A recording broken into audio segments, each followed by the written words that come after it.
לחץ יכול לפעמים לגרום לכם להרגיש מוצפים, מבוישים או מבודדים. קול פנימי אולי יאמר לכם שאתם לא מסוגלים או שאי אפשר לעזור לכם. אבל לפעמים הקול הפנימי לא אומר את האמת. לחישות אלה הן תוצאה של חוויות שליליות. הן מהדהדות ביקורתיות פנימית אכזרית, לא את פסקול המציאות. לכן חשוב ללמוד איך לתרגל חמלה עצמית, כדי שניתן יהיה לחזור אל הכאן והעכשיו. שורשיה של חמלה עצמית נטועים בפילוסופיה המזרחית, שבה חמלה היא כל כיוונית וחוללת את האדם עצמו ואת האחרים באופן שווה. נדרש זמן כדי לפתח אותה, אך קיימים כלים שיכולים לעזור.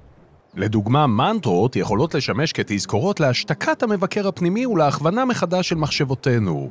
המילה מנטרם מקורה במילה בסנסקריט שמשמעותה להעלות על הדעת, ויש לה משמעות רוחנית.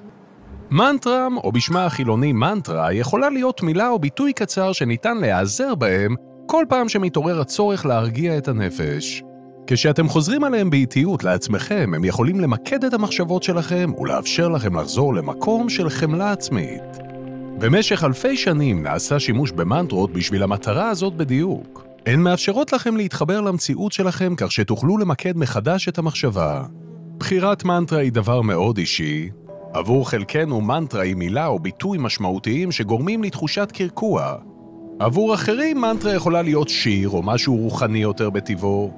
תהיה המנטרה שתבחרו אשר תהיה, חישבו עליה כעל קול שלוחש לכם, לא בביקורתיות אלא בקולו הרך של חבר. חבר שמזכיר לנו שאנחנו בדרך לריפוי. זוהי הזדמנות לתבוע מחדש את המקום הראוי לכם כבני אדם הזכאים לחסד, גם כאשר אתם מועדים.